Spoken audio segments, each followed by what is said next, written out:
자, 안녕하세요. 우리 7회죠. 그런데 7회 동안 물권법이랑 채권법에서 자주 출제되는 주제들 한번 정리해 보는 건데요. 용도는 여러 가지입니다. 오늘 뭐 변호사 시험 준비하면서 그 중요한 주제들, 시험에 자주 출제되는 주제들을 조금 모아서 정리해 보고 싶다. 뭐 이렇게 하면 이제 의미가 있을 거고요. 혹시 중간고사, 기말고사 대비해서 자주 나올 수 있는 쟁점들을 한번 쭉 해보겠다라고 하는 것도 좀 의미가 있을 것 같아요.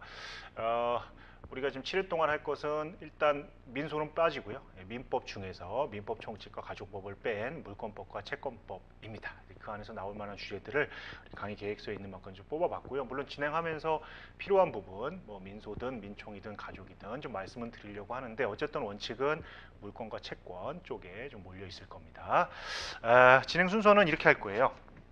우선은 제가 일반적인 내용들을 쭉 설명드립니다. 이론들을 설명드리고 나서 이 교재, 여러분들이 이제 보시는 교재에 있는 판례들 좀 같이 한번 볼 거고요. 7회니까 제 지금 계획으로는 마지막 1회 내지는 마지막 2회 정도는 우리가 사례와 선택형, 가능하면 선택형 문제도 한번 풀어볼 겁니다. 실제로 나온 진도. 고민을 했는데요. 개별적인 주제들을 풀고 바로 선택형이나 사례형을 풀 것인지 아니면 끝까지 가고 다시 한번 처음으로 돌아와서 선택형과 사례형을 풀 것인지 좀 고민을 했는데요. 후자입니다. 후자. 그래야 여러분들 복습의 효과가 있을 것 같아요. 그래서 그렇게 하는 것이니까 우선은 이론만 한번 해보도록 하죠. 그 강의 계획서에 나와 있는 주제들을 다룰 건데요. 제가 실제로 이제 좀 준비를 하다 보면 거기 나와 있지 않은 주제지만 필요한 주제들이 몇 개 있었어요. 그래서 그런 것들은 좀 추가해서 해보도록 합시다. 그렇게 해도 뭐 엄청나게 많은 숫자는 아니었던 것 같아요. 그렇죠? 몇 개인지는 한번 세보시고요. 예, 그렇게 한번 진행을 해보겠습니다. 여러분들이 하실 일은 여러분들 나름대로 각자 보시는 기본서가 있겠죠. 예, 각자 가지고 계신 교재들이 있을 거예요. 예, 그걸 보셔도 되고요. 그게 없으신 분들은 여기 나눠드린 자료를 보셔도 됩니다. 어쨌든 중요한 거 여기 나눠드린 자료만을 공부하겠다 이건 안 돼요. 예, 이것들은 그야말로 자주 출제되지만 좀 정리하기 힘든 것들을 모아서 플러스 알파로 하는 것이지 이것만 가지고 뭐 변시든 뭐 승부를 보겠다 이건 대단히 잘못된 생각이에요. 여러분들 각자 교재는 교재대로 보셔야 될 겁니다. 자, 아무튼 볼까요? 원래 우리 순서는 물권을 하고 채권을 하기로 했는데요. 순서를 좀 바꿨습니다. 채권부터 합니다. 이유는 이제 물권에서 나오는 주제들 중에 우리가 채권법의 법리를 좀 알아야 쉽게 해결되는 주제들이 있어요. 그래서 순서는 채권, 물권 이렇게 나갈게요. 채권은 총론하고 강론 나가는 거는 이제 뭐 똑같습니다. 자, 그래서 첫 번째 주제가 거기 종류채권. 종류채권 이게 첫 번째 주제가 될 것 같아요. 시험에 자주 출제되고요. 정리하기가 만만치 않죠. 자, 여러분들 이 종류채권을 아시기 위해서는 우리가 급부라고 하는 개념을 좀 아셔야 됩니다. 급부라는 게 채권의 목적이라고 하는 건데요. 채권이라고 하는 것은 계약 자유의 원칙, 사적 자치의 원칙 때문에 당사자가 합의하기 나름이에요. 그렇죠? 물권처럼 물권 법정주의가 적용되진 않잖아요. 따라서 채권의 목적이라고 하는 것도 사실은 정하기 나름이죠. 개수는 거의 무한대입니다. 따라서 이걸 일일이 개별적으로 전형 계약처럼 규정하기 좀 힘들고요. 우리 채권 총론에 자주 나오는, 자주 발생하는 몇 가지의 급부들을 모아놨어요. 그게 이제 특정물 채권, 종류 채권, 뭐 선택 채권, 금전 채권, 뭐 등등등 이렇게 나가는 거잖아요. 그 중에 종류 채권을 보려고 합니다. 사실 종류 채권을 보는 이유는요, 종류 채권을 보기 위함이 아니고 종류 채권을 통해서 특정물 채권을 정리하기 위함이에요. 우리가 채권을 이행한다. 채권을 이행한다라는 것은 채권의 목적이 확정돼야 되는데 그 채권의 목적은 종류 채권 단계에서 합의가 됐더라도 결국 이행하기 위해서는 이것이 특정물로 바뀌어야 됩니다. 그렇죠? 종류 채권은 말 그대로 채권의 목적을 종류로만 정한 것이고 특정물 채권은 그 채권이잖아요. 그 물건, 그 채권. 따라서 이행하기 위해서는 어차피 just 그 물건으로 확정이 돼야 되기 때문에 우리 이걸 특정이라고 하는데요. 종류 채권으로 지정했더라도 언젠가는 특정이 돼야 됩니다. 그래서 우리가 종류 채권을 배운다는 말은 특정물 채권을 배운다는 말과 뭐 앞뒤 관계에 있어요. 그래서 결과적으로 이 두 개를 같이 물어보게 되죠. 그렇죠? 그래서 한번 설명을 드려볼게요. 자, 종류 채권은 아까 제가 말씀드렸지만 어떤 채권의 목적을 종류로만 정한 것이고요. 공부를 좀 하신 분들은 알겠지만 이게 여러분들 선택 채권과 좀 구별이 돼야 되는 거예요. 그렇죠? 선택채권은요, 급부의 목적물을 늘어놓은 것들이에요. 이렇게 각각의 개성을 갖는 거죠. 근데 이걸 선택하면 이게 채권의 목적이 되는데, 이 선택했다는 이 동그라미 채권, 이 채권이 바로 특정물 채권이 되는 것은 아니에요. 그렇죠? 이 동그라미 채권이 종류 채권일 수도 있고 특정물 채권일 수도 있죠. 어쨌든 늘어놓은 개개의 급부들은 전부 개성이 있습니다. 종류 채권은 그렇지 않아요. 종류 채권은 개성이 없는 것들을 늘어놓고, 그렇죠? 하나를 하는 거죠. 그야말로 종류로만 정한 거예요. 따라서 이 중에 뭘 하겠다라고 확정이 되면 그게 이제 특정물 채권으로 가는 거죠. 그래서 요거는 이렇게 갈 수도 있고 이렇게 갈 수도 있지만, 요거는 이렇게 가는 겁니다. 자, 그러면 종류 채권이 특정물 되면 어떤 문제가 생기느냐? 크게 이제 두 가지 정도의 문제가 생기고요. 이게 시험에 잘 나옵니다. 우리가 종류 채권을 공부하는 이유는 다시 말씀드리지만 이 종류 채권이 언제 특정물 채권으로 변하는지를 정리하기 위함이고요. 특정물 채권으로 변했을 때의 법률 관계를 물어봅니다. 시험에. 두 가지가 있어요. 하나는 선관주의 의무라는 것이 있고요. 또 하나는 현상인도 의무라는 게 있죠. 다 조문에 있는 내용입니다.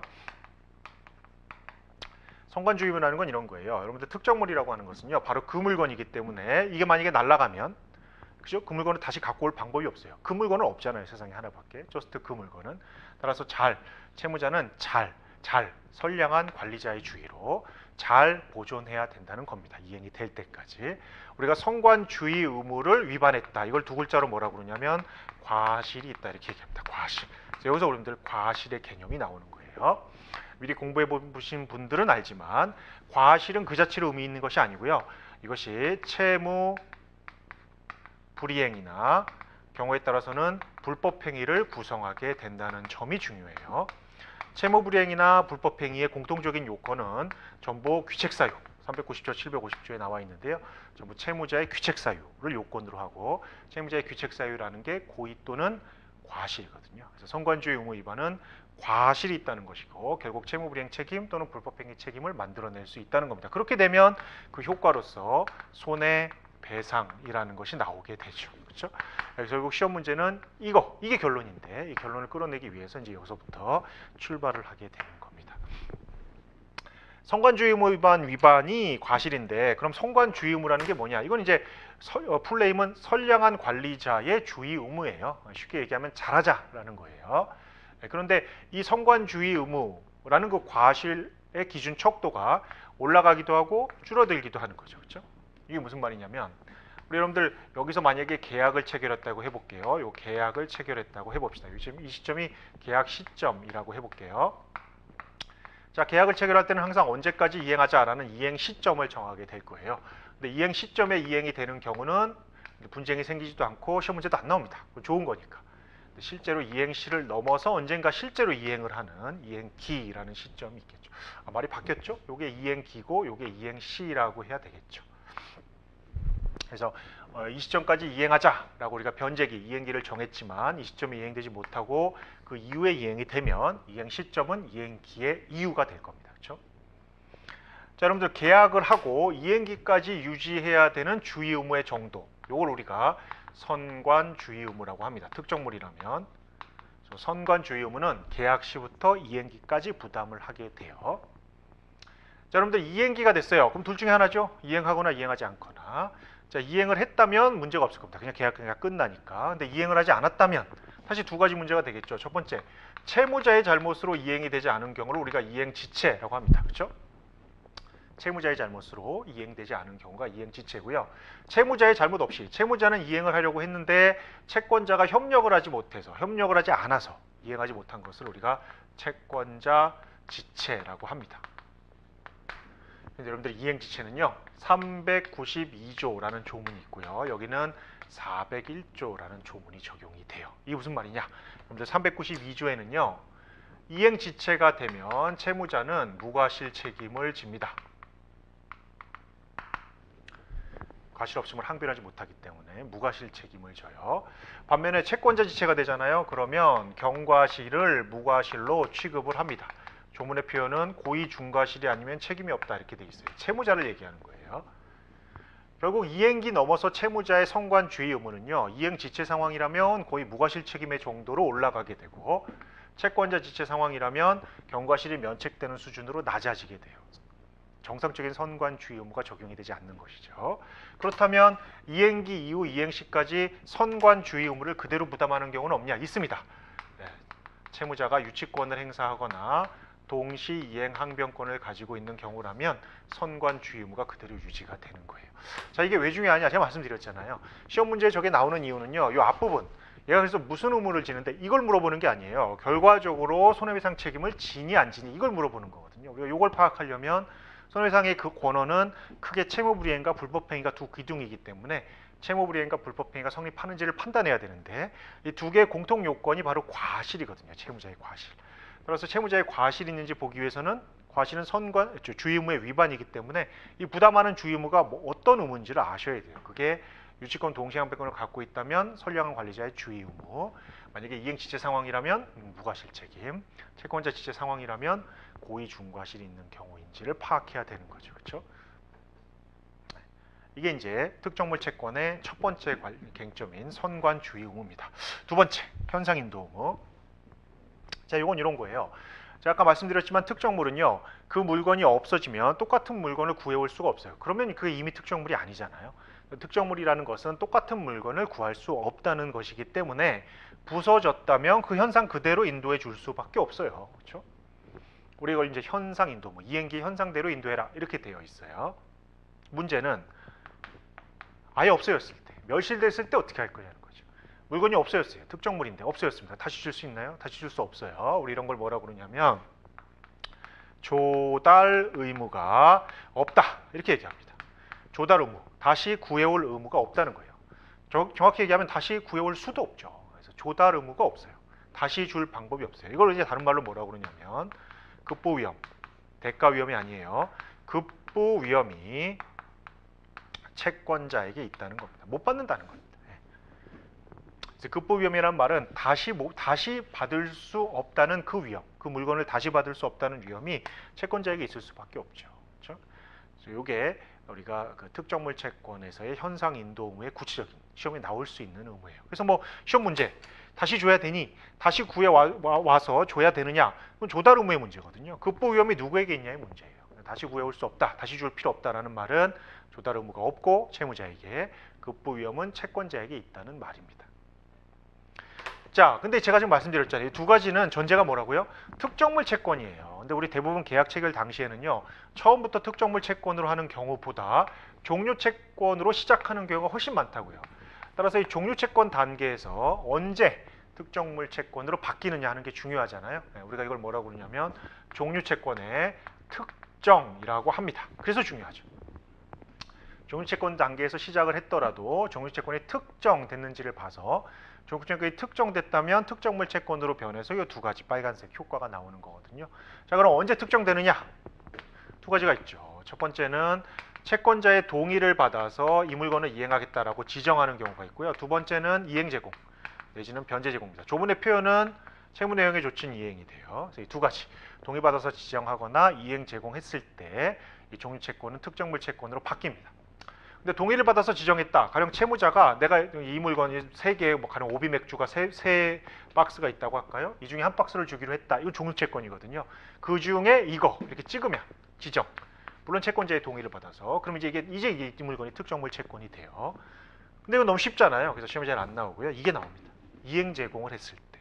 이행 제공은 뭐냐? 세 가지가 있어요. 이거는 이 채무의 특징에 따라 달라져요. 채무라는 게 지참 채무가 있고요. 추심 채무가 있고요. 그 다음에 송부 채무 이렇게 세 가지가 있거든요. 자, 지참 채무는 채무자가 채권자에게 갖다 줘야 되는 거, 요건 채권자가 와서 가져가야 되는 거, 요건 제3의 장소로 보내주는 채무가 되는데요. 우리 판례가 지참 채무라면 현실 제공을 해야 이행 제공이 된다 이렇게 얘기합니다. 현실 제공은 뭐냐면 채무자가 채권자의 집 앞까지 가서 갖다 놓고 똑똑똑 하는 거죠. 그럼 채권자는 나와서 가져가기만 하면 되는 단계, 이 정도가 돼야 된다는 겁니다. 현실 제공. 자, 추심 채무는요, 구두 제공만으로도 되죠. 그렇죠? 채무자가 채권자에게 야, 물건 찍어놨으니까 네가 와서 빨리 가져가라 이렇게 하면 제공이 되는 겁니다. 자, 송부 채무는 송부시에 특정이 돼요. 자, 보내줬을 때 특정이 되는데요. 이렇게 이런 단계를 거쳐서 특정이 되면 아까 말씀드린 이 두 가지 효과가 나오고 이렇게 이어지는 거거든요. 그래서 여러분들이 우리가 첫 번째 채권에서 첫 번째 부딪히는 이 종류 채권이라고 하는 중요한 주제, 시험에 잘 나오는 주제는 여기만 보지 마시고 우리가 봐야 될 거 요거 특정, 요게 첫 번째 우리가 봐야 될 것이고요. 당연히 특정의 방법이 중요하겠죠. 이 특정이 되면 특정물 채권이 된다. 그럼 무슨 효과가 생기느냐? 요거와 요거를 아셔야 됩니다. 그렇죠? 그리고 사안포섭하시면 되죠. 특히 여러분들 선관주의의무라는 그 과실 판단의 기준과 관련해서 이렇게 그렇죠? 기억하시면 되겠습니다. 실제로 시험에는 이것도 나온 적이 있어요. 다시 줄 필요가 있냐 없냐 하는 겁니다. 자, 제가 이제 처음에 OT를 생략하고 바로 들어간 이유는요. 말씀드렸지만 이 강의는 시험에 자주 출제되는 쟁점들을 따로 모아서 정리를 해보자는 거예요. 그러니까 여러분들이 만약에 공부가 하나도 안 돼 있다. 이제 시작하겠다라고 하기에는 조금 버겁죠. 왜냐하면 시험에 자주 출제된다는 말은 그 특정한 그 그 테마가 다른 것과 연결이 되지 않고 독립적이라면 시험에서 그렇게 매력적이지 않아요. 여러분들 시험 생각해 보세요. 여러분들 시험은 여러 개의 주제들이 섞여 있는 그렇죠? 그런 주제들을 출제자들이 좋아한다고요. 그러니까 시험에 자주 출제되는 주제라는 말은 여러 가지 쟁점들이 섞여 있어서 물어보기 좋은 주제라는 뜻이거든요. 그러니까 공부를 하나도 안 한 상태에서 이 강의로 뭔가 많은 내용을 정리하겠다. 제가 볼 때 무리입니다. 무리.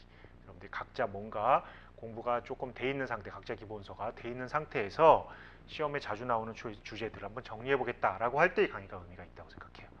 그러니까 여러분들 혹시 들어보시고 뭔가 이게 뭐 조금 다른 내용들 너무 많이 얘기한다라고 하면 차분하게 기본서를 좀 공부하실 필요가 있어요.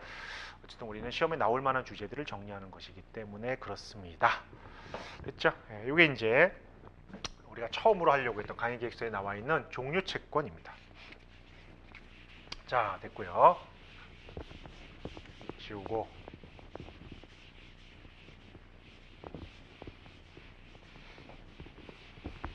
자, 여러분들 이제 각자 제가 이제 나눠드린 자료들은요, 제가 지금 하는 말들이 좀 정리가 돼 있는데 그게 조금 이제 교재 형식으로 정리가 돼 있어요. 이제 이 교재를 나눠드린 이유는 여기 있는 걸 다 외우자 이런 뜻은 절대 아니고요. 항상 중심이 되는 건 여러분들이 보는 교재가 돼야 돼요. 근데 이제 혹시 제 강의하면서 좀 놓치는 부분들이 있거나 못 따라오실 때 보라는 취지고요.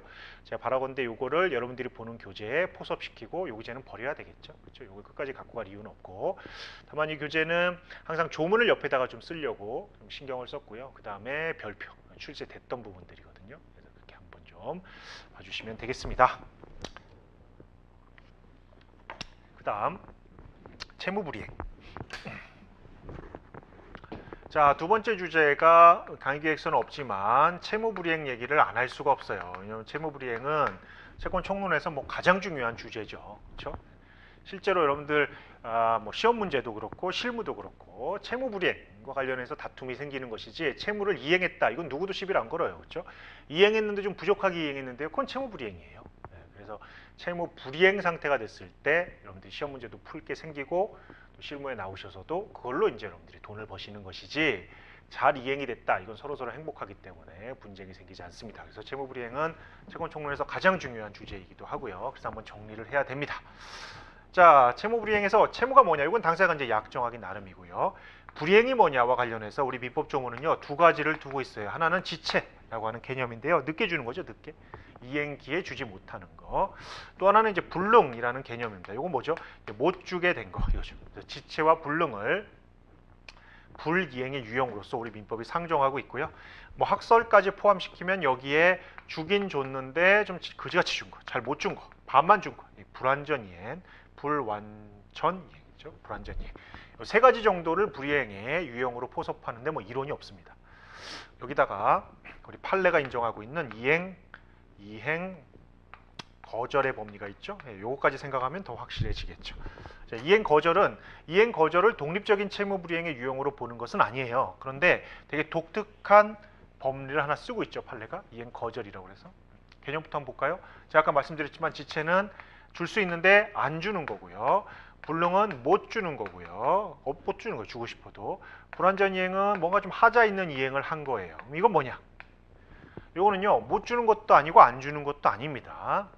줄 수는 있어요. 그런데 당사자가 이행을 거절하는 겁니다. 특히 이제 채무자가 하겠죠. 안 하겠다는 거예요. 안 하겠다. 미리 이행기 전에 미리.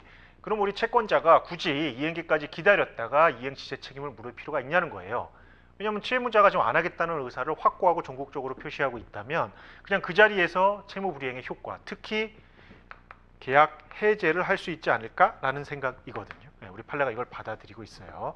우리 판례가 채무자가 이행기 전이라도 이행 거절 의사를 확실하고 전국적으로 표현했다면 이행기 가지 않더라도 이 계약 해제할 수 있다라는 겁니다. 다만 이 해제를 여기에 따를 거냐 여기에 따를 거냐라는 게 문제인데요. 우리 판례는 거의 여기에 따르고 있죠. 안 한다니까. 그래서 이 지체해제와 불능해제의 차이는 이행을 최고해야 되느냐 이행 제공을 해야 되느냐 뭐 이런 차이거든요. 우리 판례는 이행 최고 없이 해제할 수 있다고 하고 있습니다. 자, 어쨌든 이 세 가지 정도, 크게 보면 네 가지 정도를 불이행의 유형으로 포섭을 하고요. 채무불이행이 되기 위해서는 결국 요건과 효과의 문제가 시험에 나올 텐데 채무불이행은 공통적인 요건과 공통적인 효과가 있어요. 그래서 여러분들 정리하실 때는 채무불이행의 공통적인 요건과 공통적인 효과를 정리하시고 지체, 불능, 불완전이행, 이행 거절에서 좀 특이한 요건 효과들을 정리하시면 되죠. 그게 효율적일 거예요. 요건은 간단하죠. 뭔가 이행이 안 되거나 못 되거나 하여튼 하자가 있거나 뭔가 문제가 생겼어야 돼요. 장애가 있어야 되고 아까 말씀드린 대로 채무자의 귀책 사유가 있어야 됩니다. 이게 고의과실이잖아요. 채무자의 고의과실이 있어야 되고요. 이렇게 이행하지 않은 것이 위법해야 됩니다. 위법성이 있어야 돼요. 크게 보면 이 세 가지 정도가 우리 공통적인 요건이죠. 그래서 제가 말씀드렸지만 이 하자가 있는 것은 다시 늦게 주거나 못 주거나 그지같이 주거나 뭐 세 가지 유형 정도가 되겠죠. 그리고 귀책 사유가 있어야 된다. 특히 아까 제가 과실을 말씀드렸어요. 고의는 뭐 일부러 안 주는 거니까 과실을 좀 말씀드렸는데 이때 여러분들이 과실이요. 채무자의 과실은 당연히 여기서 얘기하는 과실이죠. 그렇죠? 채무자라는 사람이 계약을 이행해야 되는 사람이기 때문에 채무자의 과실은 당연히 여기 과실입니다. 그렇죠? 여러분들이 채무자는 매매계약으로 얘기하면 매도인이에요. 우리가 매도인을 채무자라고 하는 거예요. 매수인은 채권자입니다. 그런데 채무자가 아니라 채무자의 이행보조자, 이행보조자의 과실도 채무자의 과실처럼 봅니다. 이게 391조잖아요. 그렇죠? 이행보조자, 채무자가 그 이행을 하기 위해서 쓰는 사람, 이런 사람을 우리가 채무자를 위하여 채무자의 의사 관여 아래 이행하는 사람을 이행보조자라고 하는데요. 우리 조문에는 뭐 피용자라든가 법정 대리인이라든가 이런 사람이 들어있어요. 이런 사람들의 잘못한 경우에 채무자가 잘못한 것으로 본다는 조문이 391조입니다. 시험에 자주 출제가 되죠. 과실을 여기를 열심히 보시는 건 당연한데 혹시 이런 관계에 있는 사람이 있는지를 보셔야 되고요. 여러분들이 조문에 있는 피용자나 법정 대리인 같은 사람들도 당연히 이행보조자지만 그렇지 않은 어떤 사람들, 조문에 판례 있는 이행보조자 예들을 좀 외워두시면 될 것 같습니다. 자, 그 다음에 위법성과 관련해서요. 이행을 하지 않거나 못하거나 장애가 생겼다. 그것도 귀책 사유를 가지고 이렇게 됐다라고 하면 일단 위법성이 있는 것으로 추정되겠죠. 당연히. 여러분들 형법에서 똑같은 내용 배우셨잖아요. 구성요건의 해당성이 인정되면 위법성은 추정이 되는 것처럼 민법도 또 위법성은 추정이 돼요. 그리고 어떤 경우에 소극적으로 위법성이 조각되는 경우가 있나 이걸 살펴보는 것이지 이행을 하지 않았다고 하면 일단 위법한 거죠. 그렇죠? 그럼 어떤 경우에 위법성이 조각되느냐? 두 가지. 유치권과 동시행항변권을 갖는 단계라면 이건 위법하지가 않아요. 이거 볼까요? 동시행항변. 동시행항변이라는 게 뭐예요? 내가 이행을 하는데 너도 해야 되니 같이 하자라는 게 동시행항변이잖아요. 동시행항변권을 행사하는 단계라면 위법성이 없기 때문에 채무불이행이 되지 않아요. 따라서 우리가 뒤에서 볼 채무불이행의 효과가 생기지 않거든요. 채무불이행의 효과는 크게 강제이행과 손해배상과 계약 해제입니다. 이 세 가지가 채무불이행의 공통적인 효과가 되는데요. 이 중에 동시항변권이나 유치권을 갖고 위법성이 없다면 이게 나오지가 않는다는 거죠. 그렇죠? 강제이행이야 당연히 이행 지체에서나 나올 것이고 특히 손해배상이 생기지 않는다는 것이 되게 중요합니다. 이렇게 손해배상이 생기지 않아요. 우리 시험 문제에서는 손해배상과 똑같은 말을 지연배상이란 말을 쓰거든요. 혹은 지연손해금, 지연이자 다 똑같은 말이에요. 따라서 동시항변권을 갖고 있다면 지연이자, 지연배상을 할 필요가 없어지는 거죠. 됐죠? 손해배상, 계약 해제는 조금 이따 한번 보고요. 자, 이제 좀 더 자세히 볼까요? 자, 이런 채무불이행의 요건들이 충족이 되면 채무불이행의 효과로서 세 가지가 나오는데 아까 제가 말씀드렸지만 강제이행은 이행 지체에서나 가능한 것이지 이행불능은 강제이행이라는 게 있을 수가 없죠. 물론 이제 이행지체의 경우에 강제 이행을 한다라고 하면 이것도 순서가 있어요. 직접 강제, 대체 집행, 간접 강제 순서로만 할 수 있고요. 간접 강제도 못한다면 강제 이행은 안 되겠죠. 이거는 직접 갖고 오는 거고요. 이건 딴 사람 시키고 돈 받는 거고요. 이거는 안 할 수 없게끔 외부적으로 이행 강제금이나 이런 걸 통해서 압박하는 거거든요. 요 순서대로 반드시 요 순서대로 강제 이행을 해야 됩니다. 자, 좀 불능에서는 강제 이행이 어차피 안 될 거고요. 손해배상인데요. 사실은 채무불이행의 가장 중요한 효과는 요 두 개죠. 두 개 시험에 잘 나옵니다. 그런데 이건 채권 총론에 있고 이건 채권 강론에 있어요, 여러분들. 자, 그런데 손해배상은요, 말 그대로 채무자가 이행을 하지 않아서 채권자가 입은 손해거든요. 그거를 좀 받을 수 있다는 건데, 이건 두 가지의 순서로 갑니다. 첫 번째는 일단 손해의 범위 자체를 한번 생각해 봐야 돼요. 손해액의 범위를 일단 확정을 한 다음에 이 손해의 확정된 손해액을 잘 조정하는 이 2단계를 거쳐서 구체적인 손해액을 확정합니다. 자, 손해 범위는요, 이런 거예요. 특별 손해, 통상 손해, 신뢰액 손해, 이행이익 손해, 이제 이런 것들을 판단하는 거죠. 그렇죠? 그런데 여러분들 한번 생각해 보세요. 우리 393조라는 민법의 중요한 조문이 통상손해, 특별손해 얘기하고 있는데요. 어떠한 장애, 그것이 지체든 불능이든 이런 장애 사유로 인해서 당연히 인정되는 상당인과관계가 인정되는 손해, 우리가 이걸 통상손해 이렇게 얘기하고요. 당연히 인정되지는 않고 뭔가 특별한 사정 때문에 발생한 손해, 이걸 특별손해라고 해요. 393조는요 이렇게 얘기하고 있죠. 통상손해, 이건 당연히 손해배상의 대상이 됩니다. 그렇죠? 여러분들 윗집에서 해볼까요? 우리가 201호, 윗집이 301호라고 할까요? 301호에서 물이 새서 201호에는 뭐 장판이 젖었다라고 하면 장판을 보수하는 비용은 당연히 받을 수 있겠죠. 통상손해잖아요. 그런데 물이 새서 여기 있던 아기가 감기에 걸려서 치료비가 나갔다. 이게 특별손해거든요. 그렇죠? 특별한 사정으로 인한 손해. 이건 어떻게 받을 수 있느냐? 이거는 그러한 특별한 사정을 채무자가 알았거나 알 수 있었을 때만 배상받을 수 있어요. 그러한 사정을 채권자가 입증해야 됩니다. 그의 애가 있었고 호흡기가 안 좋았고 윗집 아줌마랑 친해서 물 새면 그럴 거라는 거 충분히 알고 있었다. 뭐 이런 사정들 등등의 사정들을 입증했을 때만 받아낼 수가 있어요. 그게 393조죠. 그래서 어떤 손해배상 청구가 들어왔을 때 이것이 인과관계가 있는 손해인지 그렇지 않은 손해인지를 구별하는 건 굉장히 중요하죠. 자, 이건 뭔가요? 이행이익 손해. 이거 이익이 아니라 이행인데요. 이행이익 손해.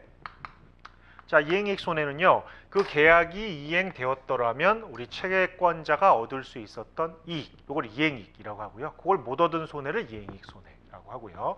신뢰이익 손해는 계약이 유효하다고 믿었기 때문에 지출한 손해들이 있어요. 예컨대 A라는 사람이 B라는 사람으로부터 땅을 삽니다. 왜 샀냐? 1억 원에 사서요. 이걸 C한테 1억 5천에 팔으려고 해서 산 겁니다. 그럼 A가 기대한 이득은 5천만 원이에요. 요건 계약이 이행되었더라면 얻을 수 있었던 이익이라고 그래서 이행이익입니다. 근데 못 얻었죠? 이행이익 손해. 내가 만약에 채무불이행을 했다면, 그렇죠? 이행이익 손해. 신뢰익 손해는 뭐냐면 A가 B로부터 땅을 살 줄 알고 뭐 법무사 섭외하고요, 등기 비용 준비하고 뭐 이런 걸 했다는 거예요. 이게 날아가게 됐죠, 좀 안 되니까. 이런 손해들을 우리가 신뢰익 손해라고 합니다. 원칙적으로 손해는 이행이익 손해가 원칙인데요. 우리 민법이 예외적으로 신뢰익 손해들을 정해놓은 게 있어요. 그게 이제 계약 체결상의 과실책임 535조 같은 경우가 대표적이죠. 신뢰익 손해는 이행이익 손해를 넘지 못합니다. 자, 이렇게 해서 구체적인 손해의 범위를 일단 어느 정도 특정한 다음에 이거 이렇게 특정한 다음에 반드시 손해액을 세밀하게 조정하는 작업을 거쳐야 됩니다. 이게 이제 과실상계라든가 손익상계 같은 작업들이 있죠. 과실상계는 뭐냐면 채권자가 손해를 본 것도 맞지만 그런 손해를 야기하는 데 있어서 채권자 자신의 과실도 있다면 까야 되겠죠. 흔히 하는 말이잖아요. 그렇죠? 근데 뭐가 있나요? 뭐 되게 많아요. 과실상계는 뭐 제가 최근에 했던 거 뭐 이런 거죠. 뭐 오토바이를 타고 아니죠. 이분이 운전자인데요. 옆에 누군가를 태웠습니다. 조수석에. 누굴 태웠냐? 사실 이분이 유부남인데요. 전 여자친구예요. 전 여자친구. 그리고 술을 먹고 운전을 합니다. 음주를 했어요. 이분도 음주를 했고 당연히 조수석도 음주를 했죠. 가는데 저쪽에서 오토바이를 탄 분이 옵니다. 이분은 오토바이를 탔어요. 헬멧을 안 썼어요. 부딪혔겠죠. 그래서 이분이 좀 많이 다치셨습니다. 이렇게 손해배상 청구를 하는 거죠. 당연히 술 먹고 운전하다가 사람을 다치게 했으니까 손해배상을 해줘야 되는 거는 의문이 없는데 문제는 이분 오토바이를 타신 분, 피해자 혹은 채권자도 사실 음주 상태였어요. 굉장히 많이 드셨어요. 이분은 뭐 0.6 정도 먹었다면 이분은 뭐 0. 거의 1 정도에 육박할 정도로 먹었습니다. 그러니까 이제 헬멧도 안 쓰고 운전하다가 사고가 난 거거든요. 그렇다면 손해배상액을 산정하는 데 있어서 이분의 과실도 당연히 고려돼야 되겠죠. 이 과실상계. 그래서 그걸 까야 됩니다. 다만 저거를 어떻게 깔 거냐. 특히 저기는 지금 뭐 분인정 연대관계라고 하면 이분들이 분인정 연대 책임을 진다고 하면 이 과실을 어떻게 깔 거냐 하는 문제는 이제 우리가 타수 당사자의 채권관계에서 배워야 되는 내용이죠. 자, 그게 과실상계입니다. 그래서 이거 이제 반드시 고려가 돼야 되고요. 요거는 법원이 알아서 하는 거죠. 직권으로 하게 돼요. 물론 당사자가 직권 발동을 촉구하는 의미로 적극적인 증거들도 내고 막 이렇게 하겠죠. 그걸 고려하지만 원칙적으로는 법원의 재량입니다. 다만 이제 과실이 있다면 반드시 상계는 해줘야 돼요. 손익상계는 말 그대로 손해를 받지만 동시에 그 행위를 통해서 이득을 받다면 까야 되겠죠.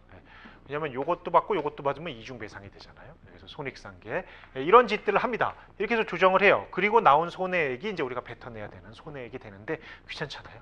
딱 봐도 귀찮죠. 그래서 이런 과정을 다 생략하고 한 방에 채무불이행이 있으면 얼마를 주자라고 약정할 수도 있어요. 우리가 그걸 뭐라고 그러냐? 손해배상액의 예정 이렇게 부르는 거잖아요. 그렇죠? 손해배상액의 예정 이렇게 해서 이런 작업들이 불편하니까 채무불이행만 있으면 뭐 가령 1억이라고 하면 1억을 주고 퉁치자라고 하는 것이 손해배상액의 예정이고요. 당연히 가능합니다.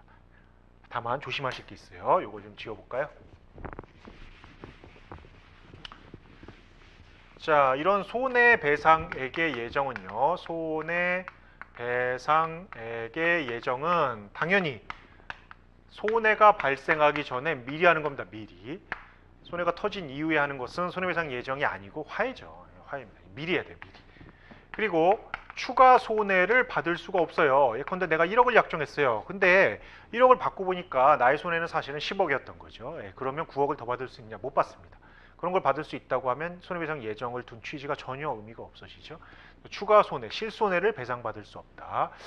세 번째는 이게 근데 지나치게 과할 수가 있어요. 예컨대 우리 둘 사이에 나 한 대만 때리면 10억 주기로 하자. 이건 너무 과하잖아요. 이런 경우는 판사님이 알아서 감액할 수 있도록 398조에 두고 있습니다. 조문을. 이 세 가지가 손배 예정에서 굉장히 중요한 조문인데요. 이 손배 예정은 실제로 좀 애매한 경우가 있어요. 특히 이게 뭐가 문제되냐면 어디다 쓸까요? 이 위에다 쓸까요? 실제로 손배 예정과 비슷한 게 위약벌이라는 게 있어요. 근데 실제로 계약서를 보면 실무에서는 구별하기가 쉽진 않아요. 손배 예정은 뭐라고요? 채무불이행이 발생하면 이 정도 손해를 배상해 주기로 약정하는 거예요. 1억. 위약벌은 뭐냐? 당사자가 계약을 위반하면 페널티로 1억을 주기로 하는 겁니다. 근데 이 두 개를 계약서에 두루뭉실하게 쓰는 경우가 있어요. 당사자 계약 위반하면 1억을 준다. 이렇게 하면 이게 손해배상액이 예정인지 위약벌인지 애매하다고요. 근데 이 구별이 중요하죠. 왜 중요하죠? 손배 예정으로 판단되는 순간 추가 손해배상을 못 받고요. 직권감액이 가능하다고요. 위약벌은 그런 게 없어요. 추가 손해도 받을 수 있고요. 직권감액 이런 게 없습니다. 너무너무 심하면 위약벌 조항 자체가 무효가 될 수는 있어도 따라서 이 둘을 구별하는 게 대단히 중요하고요. 우리 판례는 특별한 사정이 없나 일로 갑니다. 이게 어디 있죠? 매매에서 계약금 조항 쪽에 있어요. 특별한 사정이 없으면 손배 예정으로 추정하고요. 위약금은. 그 다음에 그것이 위약벌로 되기 위해서는 뭔가 특별한 사정, 위약벌로 하기로 하는 특별한 사정이 인정돼야 됩니다. 그래서 이건 이제 매매에서의 계약금 쪽에서 우리가 한 번 더 할 거예요. 그리고 이제 여러분들이 하실 일은 우리 판례가 손배 예정으로 봤던 예들을 많이 암기하셔야 되겠죠. 특히 도급 쪽에 그런 것들이 있고요. 뭐 최근에도 좀 중요한 판례가 하나 나온 바 있어요. 교재에는 있습니다. 됐죠? 네, 요게 이제 손해배상 쪽이고요. 그 다음 계약 해제. 이렇게 지울까요? 네, 계약 해제. 자, 계약 해제는요 말 그대로 계약을 다른 게 아니에요. 다른 법률 행위를 끝내는 방법들은 해제 말고도 취소도 있고요, 무효도 있고요, 뭐 많아요. 근데 요거는 계약을 일방적인 의사표시로 끝내는 겁니다. 계약 해제는 해제권자가 해제하겠다라고 하면 그냥 끝나는 거예요. 요거는 해제 사유가 있어야 되고요. 해제 사유만 있다고 해제되는 건 아니고요. 해제권을 행사해야 돼요. 그러면 해제의 효과가 나올 겁니다. 요 내용들을 어디서 한다고요? 채권 강론에서 할 거예요. 그래서 우리는 지금 뭐만 하냐면 요거만 하는 겁니다. 요거만 하고 요 나머지 것들은 다 채권 강론 가서 할 거예요. 해제 사유 중에서도 특히 법정 해제만 합니다. 여러분들 미리 말씀드리면 해제에는 되게 여러 가지가 있어요. 합의 해제라는 것도 있고요. 법정 해제라는 것도 있고요. 약정 해제권의 행사도 있고요. 그 다음에 우리가 뭐예요? 사정 변경으로 인한 해제도 있고요. 그 다음에 실권 약관, 실권 조항, 정지 조건부 해제 등등등 이런 것들이 있어요. 이 중에 우리는 여기만, 채권 총론에서는 여기만 할 거거든요. 법정 해제는 지금 제가 말씀드리는 채무 불이행을 이유로 한 해제가 있고요. 뭐 담보 책임 해제 같은 것도 있어요. 이것도 채권 강론에서 할 겁니다. 그 중에 우리는 지금 요거만, 채무 불이행 해제만 보자는 거예요. 채무 불이행 해제는 지금 말씀드린 대로 이행 지체를 이유로 한 해제와 이행 불능을 이유로 한 해제가 있어요. 이건 민법 544, 이건 민법 546조에 있습니다. 뭐가 다르냐? 채무 불이행을 이유로, 특히 이행 지체를 이유로 한 해제를 하기 위해서는요, 상대방에게 이행을 최고해야 됩니다. 너 언제까지 안 하면, 상당 기간을 정해서 언제까지 안 하면 해제한다, 이렇게 최고를 해야 되고, 동시에 자기 의무의 이행은 제공을 해야 돼요. 이행할 필요는 없어요. 상대방이 이행하지 않는데 이행 제공 정도는 있어야 돼요. 왜 그렇죠?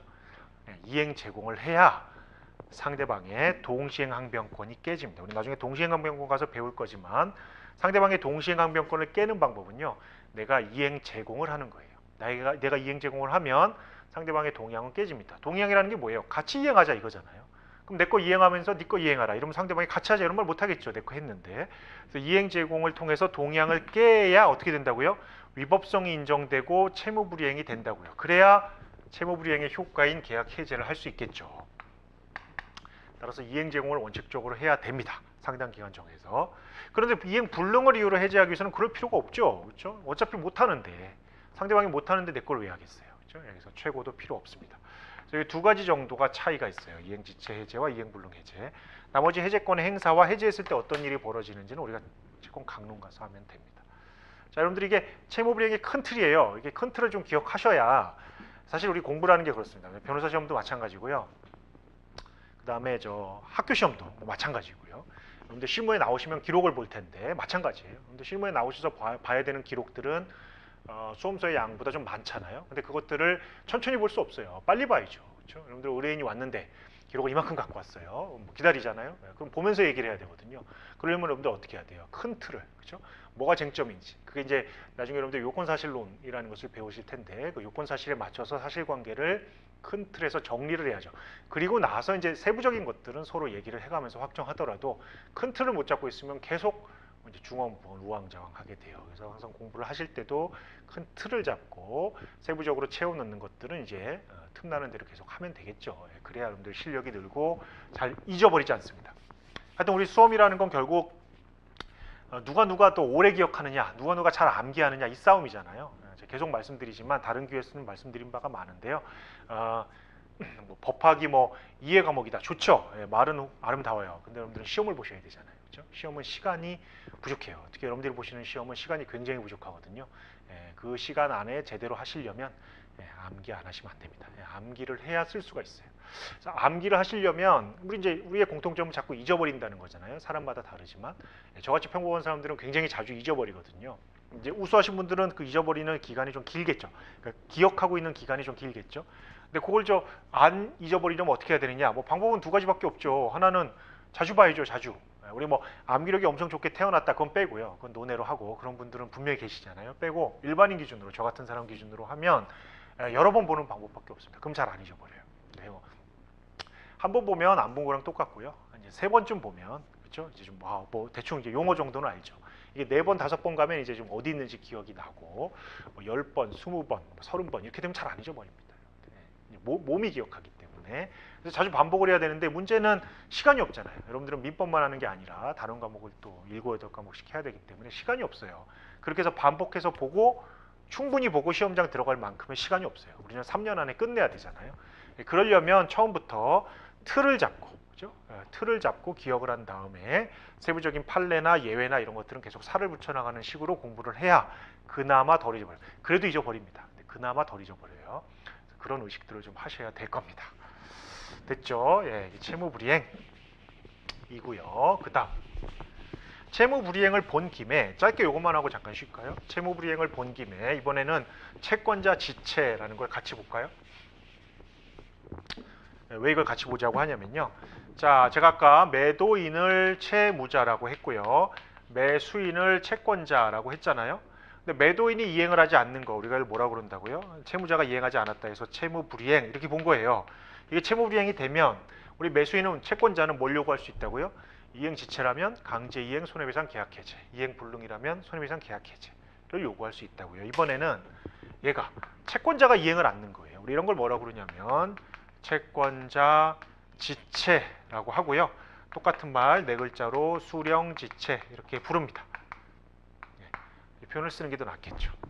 이거는요 채권자가 이행을 하지 않는 거예요. 근데 여러분들 제가 이행을 하지 않는다고 표현을 했는데 사실 채권자는 뭐 이행할 게 있나요? 그렇죠? 채권자는 이행할 게 없죠. 채무자가 이행하는 걸 받기만 하면 되죠. 그게 채권자잖아요. 매매계약에서 매수인은 돈을 줘야 되지 않나? 아니 그런 거 말고요. 우리는 급부, 물건을 기준으로 생각하자고. 이렇게 양쪽을 다 기준으로 생각하면 매수인이자 매도인이 돼서 답이 안 나와요. 하나를 확 정해놓고 생각해보면 채권자인 매수인 입장에서는 받기만 하면 돼요. 그런데 그 받는 걸 안 하는 거죠. 협력을 안 하는 거예요. 우리 이런 상태를 채권자 지체라고 합니다. 이거를 채무자인 매도인이 안 하는 거랑 본질은 똑같지 않나요? 이렇게 보면 그렇죠. 채권자 지체도 채무불이행의 성격이 있죠. 우리 이런 걸 채무불이행 책임설 이렇게 불러요. 채권자 지체, 수령 지체의 본질이 뭐냐? 채무불이행 책임이다 이렇게 보는 학설인데요. 우리 판례는 그렇게 보지 않습니다. 우리 판례는 얘는 어쨌든 채권자 아니냐. 그러니까 채무불이행 이런 건 아니고 그냥 우리 법이 협력하지 않은 채권자를 벌하기 위해서 몇 가지 조문을 두고 있고 그걸 그냥 채권자 지체라고 부르는 거다 이렇게 봅니다. 우리가 이걸 법정 책임설이라고 하고요. 채권자 지체에서 가장 중요한 것은 401조죠. 401조는 제가 아까 잠깐 말씀드린 바가 있는데 채권자 지체 상태가 되면 채무자는 고의 중과실이 아닌 한 책임이 없어요. 즉 경과실이 무과실로 취급이 된다는 겁니다.